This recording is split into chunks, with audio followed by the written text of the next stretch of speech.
Hi guys, and welcome to the channel. Today I'm out for a little ride, so I'll do some ride footage as well. But today I want to show you just two settings that I've been trying to figure out how it works, and it's very simple, very weird.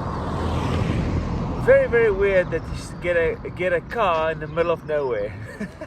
But yes. So there's two settings that I want to go over today that I found in the manual, but who wants to read the manual? But the two is setting the time, because we had a change from daylight saving to not, so I had to change the time by an hour. The second one was the gear shift lights. I couldn't really work out how the whole thing works and what it means or whatever, and so after a little bit of investigation I found out how these things work. So the first thing is I'm going to show you how to set the time on this Street Triple R. This is not the TFT dash, and then I'm also going to show you the settings for the shift indicator and how I understand it from what I've read so far. So let's quickly jump in and I'll show you around the settings. Okay, so just to give you guys an update, I am now over my 600 mile service, so I'll pull the sticker off as soon as I'm done with the settings, just to keep reference of it. I know it's doesn't look too good, but okay, so I'm sitting at 600, just over 600, and I can take my RPM now up to 7,000. Yes, I can take it more and all that lovely stuff, and I can hammer the bike. I just want to enjoy riding the bike, riding it in, and then getting used to the bike. Okay, so firstly, let's power this thing on. Boom, and that starts up nicely. You can see there, almost 700 miles on the clock. I hope this is okay. And then to see, there's the time. So I don't hope this is too much of a glare. Okay, so firstly you press the select button. This is this one here in the corner. You press that, you change that to lap. You go to setup, so it's a second click in there. That's traction control. No, I don't want to set that. So next one is lap. Don't want to set that. Rider, that's for your rider settings. You can customize that. And then you're going to go to setup, shift assist, units, return. So I'll just do lap, setup, rider. That's time set, and that's where you select. Then you press the select button, and then you can change the time. Okay, so the next setting is the shift assist, and you can see there the lights flash. So if you click on you press enter on that, so that's, I think it's called sequential. So it goes slowly up to where you set the maximum revs. That is, mine is now set to 7,000. So as soon as you go over 7,000, then it keeps on flashing. Super annoying. And then it's back to shift. So click into shift, and the different settings under that is sequential. You can have it no lights, you can have all 6 lights on, or you can have 3 lights on. I'm going to leave it at that. I just want to see what actually happens when I change it to 7,000. Go next, set my speed limit to 7,000, and then that's it. Units and return. There you are, of it. So that is it. Those are the two settings, the time and the shift assist lights. So I wanna see how that operates now, because I had it set to 6,000, and then if you ride over 6,000 RPM, it sort of keeps on flashing, and that's super annoying when you're sitting on the motorway. So I've set it to 7,000 now. By default, the bike is set to 3,500 because I was wondering why does it come on the whole time and stay on. So I'll give you some footage of that. Okay, so let's get on the bike and get going. So guys, that was me setting up the time and also showing you how to change the gear selector lights. It was for me very interesting because the manual sort of tells you what this gear selector stuff does, or the gear selector lights does, but it's not very clear. So now the lights are off, as you can see, and it only comes on when you go close to 7,000 RPM. So I'll do that in a minute when there's a little bit, I think it's a 40 zone here. Sorry, it's a 50 zone. Not too fond of these crests. But yeah, so I'll shift down with a blipper, and then if I go up, you see the lights come on as you move up through the rev range. I hope you can see that. I'm down here in the beautiful Marlborough area, close to Swindon. It's really beautiful here. Let's get a bit of speed on.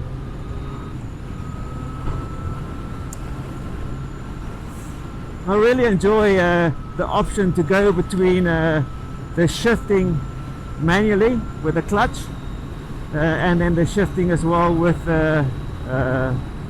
there's a lot of wind in the helmet. Well, it sounds like a lot of wind. You know, shifting with the auto blipper. Very, very nice.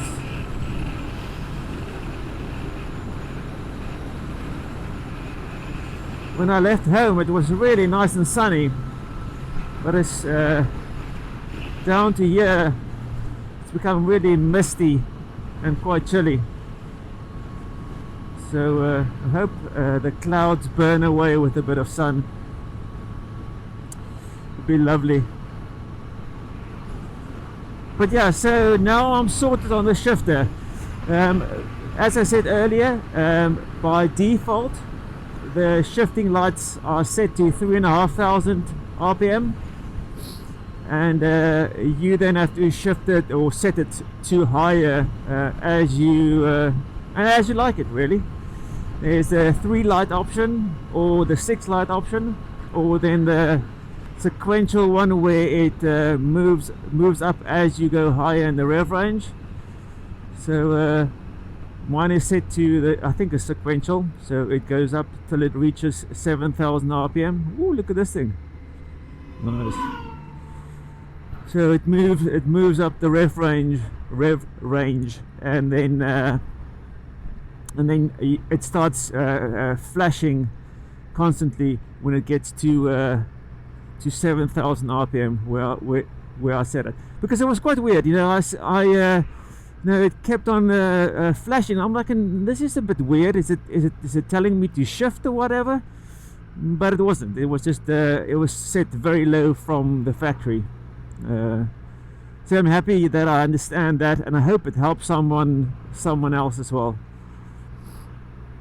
The time as well, you know, it's sort of, for me, I would like the bike manufacturers to all have an app. When you ride your bike, I'm using the Carly app. I've done 44 miles so far, and yeah, I must say the Carly app is great if you want to discover new routes. But today I'm just on one of my usual routes, so I just let it track it, so I can get like the speed, the altitude, the travel time. It's quite nice, and also the mileage that I've traveled. And that's quite nice to have it in nice clear what do you call it, indication on this app. So very, very, very happy. So you can go between you track your own route or your own ride, and then you can also let it suggest the route. So I'm sitting, let's just look at the trip. Let's see where we are. 700 miles. Woo! On the clock. Wow, nice. So no, if you see my previous video, I talk about the service at Bulldog Triumph. Really good service. Really enjoyed the loan bike they gave me, and very happy. It's very interesting, the running fluids or oils and stuff that they put in the bike. It does make the bike feel much more what do you call it, like not restrictive, but it does make it feel different. It feels a bit tighter. And as soon as they then put in the normal oil, or the after running oil, as far as I understand, they did all their checks and whatever, and the bike feels so much looser after they changed the running oil. So very happy with that. I wanna really try and get to there again and go and explore the rest of the range, because they do have a really nice range now. And now that there's guys that I sort of know, might be an option to take a few bikes out and give you guys some feedback, because it is awesome. It's awesome to be able to ride a bike or try a bike out before you buy it. And for other people as well, I had one of the let's close this. I had one of the subscribers asking me yesterday about the Street Scrambler, and how I found it compared to the seating position compared to the Street Triple. And yes, I managed to help him with some answers.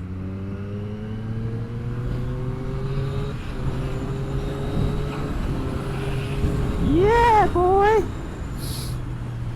Managed to help him with some answers. So he was sort of asking how does the seating position feels on the Street Scrambler, and the way that how I described it to him is that the Scrambler, you sit in the bike, so it's a more relaxed feel, where your knees are very it's not bent that much, compared to the Street Triple, where your knees are bent much more, because it's more a sporty ride, where the Scrambler is more a relaxed ride. So sitting on top of the bike compared to in the bike. I hope that makes sense. But he said, yeah, thank you very much for the feedback. So super nice.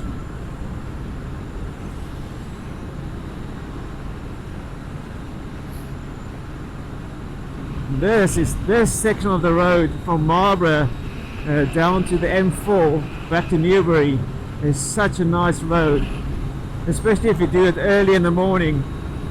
It's very nice and wide sections, but also nice curves and stuff in it. It's really nice.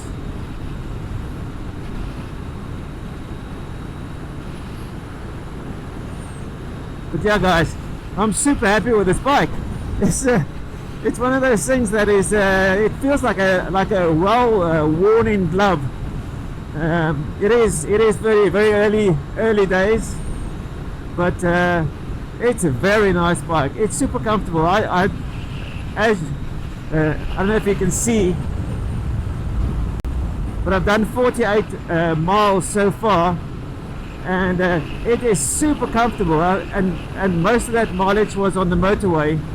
So I do half of my ride on the motorway and the other half I do on the B roads, and it's just so comfortable. You know, the riding position, I'm 178 centimeters tall or short, which one you decide to choose, but it's very comfortable. You know, my shoulders can be relaxed, my arms, my elbows can be relaxed. Just really nice, comfortable, and the seat is comfortable. But with this bike, it's very comfortable for my height. Okay guys, well, I hope you enjoyed this little short ride, and I hope you're keeping safe, and you're also getting time to get out on your bike between the funny weather we have here in the UK, or wherever you are watching from. I hope you have a great time, and get out and ride your bike. So keep well guys, and I will see you on the next ride. Cheers.